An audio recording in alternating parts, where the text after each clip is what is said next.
ನಮಸ್ತೆ ವೀಕ್ಷಕರೇ, ಕರ್ನಾಟಕ ಸ್ಪೆಷಲ್ ಬ್ರೇಕ್ಫಾಸ್ಟಲ್ಲಿ ವಾಂಗಿಬಾತ್ ಕೂಡ ಒಂದು. ನಾನು ಅದನ್ನೇ ಇವತ್ತು ಹೇಗೆ ಮಾಡೋದು ಅಂತ ಹೇಳ್ತೀನಿ.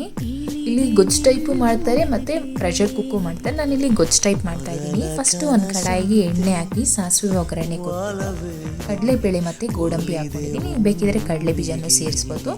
ಸ್ವಲ್ಪ ಬ್ಯಾಡಗೆ ಮೆಣಸಿನ್ಕಾಯಿ ಹಾಕಿ ವಾಂಗಿಬಾತ್ ಬದನೆಕಾಯಿನ ಎಣ್ಣೆಯಲ್ಲಿ ಚೆನ್ನಾಗಿ ಫ್ರೈ ಮಾಡ್ಕೊಳ್ಳಿ. ಎಣ್ಣೆಯಲ್ಲಿ ಚೆನ್ನಾಗಿ ಫ್ರೈ ಮಾಡ್ಕೊಂಡಾದ್ಮೇಲೆ ನಾನು ಒಂದು ಟೊಮ್ಯಾಟೊ ತೊಗೊಂಡಿದ್ದೀನಿ. ನಾನು ಮೊದಲೇ ಹುಣಸೆಹಣ್ಣ ನೆನೆಸಿಟ್ಟಿದ್ದೆ. ಒಂದು ಲೆಮನ್ ಸೈಜು ಹುಣಸೆಹಣ್ಣ ರಸನ ಹಾಕಿದ್ದೀನಿ. ಸ್ವಲ್ಪ ಬೆಲ್ಲ, ಕೊಬ್ಬರಿ ತುರಿ. ನಾನಿಲ್ಲಿ MTR ವಾಂಗಿಬಾತ್ ಪೌಡರ್ ಯೂಸ್ ಮಾಡಿದ್ದೀನಿ. 2 ಪ್ಯಾಕೆಟ್ ತೊಗೊಂಡಿದ್ದೀನಿ.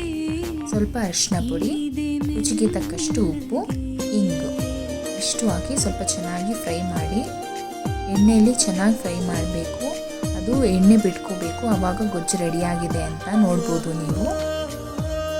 ಇದನ್ನು ನಾವು ಮೊಸರು ಜೊತೆ ಮತ್ತು ಚಟ್ನಿ ಜೊತೆ ತಿನ್ಬೋದು. ತುಂಬ ಚೆನ್ನಾಗಿರುತ್ತೆ. ಗೊಜ್ಜು ಮಾಡೋದ್ರಿಂದ ಬೆನಿಫಿಟ್ ಏನು ಅಂದರೆ ನಾವು ಇದನ್ನು 3 or 4 ಡೇಸ್ ಎತ್ತಿಟ್ಕೊಂಡು ತಿನ್ಬೋದು ಅಂತ. ತುಂಬ ಚೆನ್ನಾಗಿರುತ್ತೆ. ಟ್ರೈ ಮಾಡಿ. ಇದೇ ರೀತಿ ರೆಸಿಪೀಸ್ಗಾಗಿ ನನ್ನ ಚಾನಲ್ಗೆ ಸಬ್ಸ್ಕ್ರೈಬ್ ಆಗಿ, ಲೈಕ್ ಮಾಡಿ, ಶೇರ್ ಮಾಡಿ. Thank you.